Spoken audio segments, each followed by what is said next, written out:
Is it safe to say that the Yankees have found their new Cam Schlittler? And what's the start of the season going to look like with a healthy Big G, Giancarlo Stanton? Let's talk some Yankees baseball with Ryan Garcia of Empire Sports Media. Ryan, what's up, man? Looking like the third base coach for the Yankees right now. I like it. Send him in, but not Giancarlo Stanton. He ain't fast enough. All right.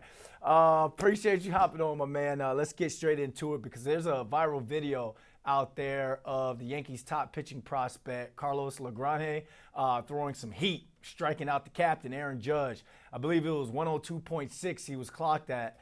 Judge did take him over the left field wall and an at-bat before the strikeout, but there's a lot of buzz around this kid. So what do you think are his chances of being in that starting rotation when the season opens up, especially since Garrett Cole and Carlos Rodon may not be healthy in time?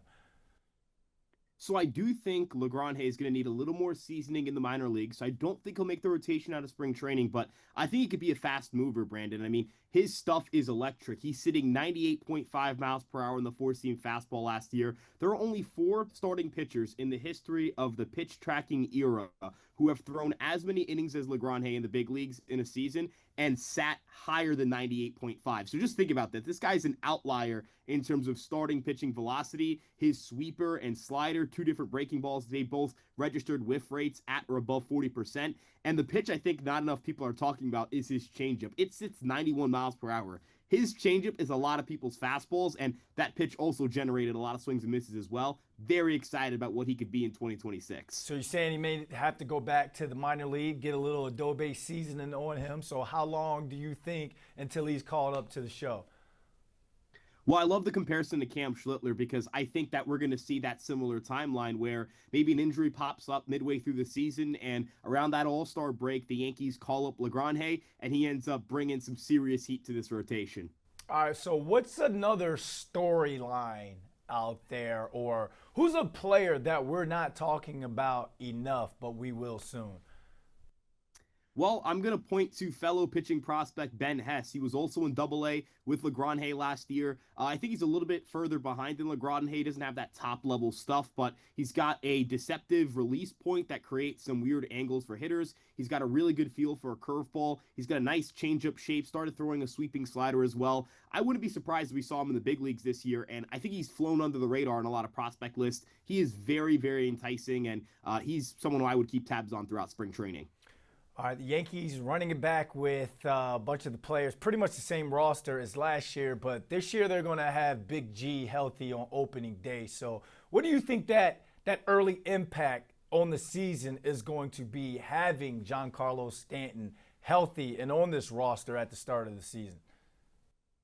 Well, the Yankees, for most of last year, had an issue with right-handed hitting depth.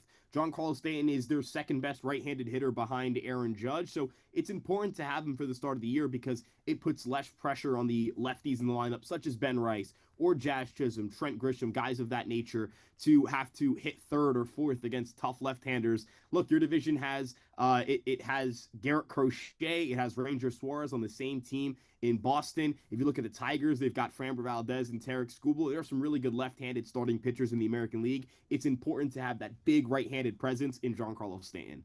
Yeah, and they led the league in home runs last season, and they didn't get Big G back until like around half the season was already over. So it was great that they started off with the whole torpedo bat thing. Everybody was talking about that, but I think Big G being in that lineup from the start to the finish is really going to do numbers for this squad.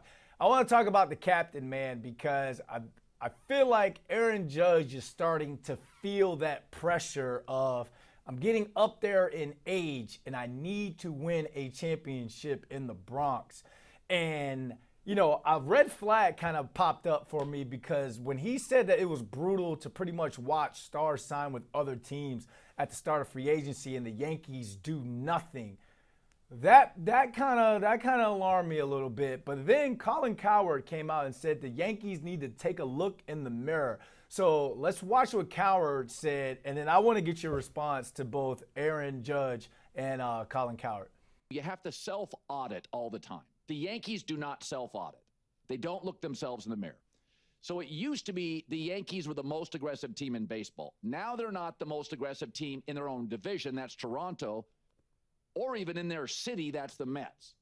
So the Yankees brought back 24 of their 26 guys. They spent $200 million in free agency, but it was just re-signing their free agents, right? And what's interesting is, do they not see their deficiencies? Are they self-auditing? All right, Ryan, I self-audit myself on, after a weekend of partying, and I look at that credit card bill, and I'm like, bro, you're doing too much. You got champagne taste with beer money. That's me, though. So was the decision for the Yankees to run it back with pretty much that same team the right move? And do you feel like the Yankees are just too stuck in the past?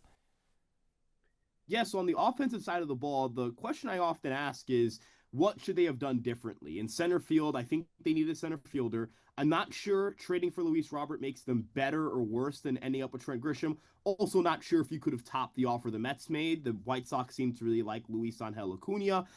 If you look at some other center fielders, Harrison Bader, not sure that his bat is a good fit for Yankee Stadium. So I think Grisham might have been their best bet there. Then in left field, I do believe Kyle Tucker was a better bet than Cody Bellinger if the Yankees wanted to have the best team possible. But I also understand that the Los Angeles Dodgers are the Los Angeles Dodgers, and they made a $60 million a year offer and ended up getting their guy. Bellinger's not a bad consolation prize. Where I do agree with Coward is in the sense that, look, it's not good that the Los Angeles Dodgers are what the New York Yankees were 20, 30 years ago. So the Yankees do need to try and either A, readjust whatever their branding and promotion is as the flagship franchise of baseball, or B, deliver on that messaging.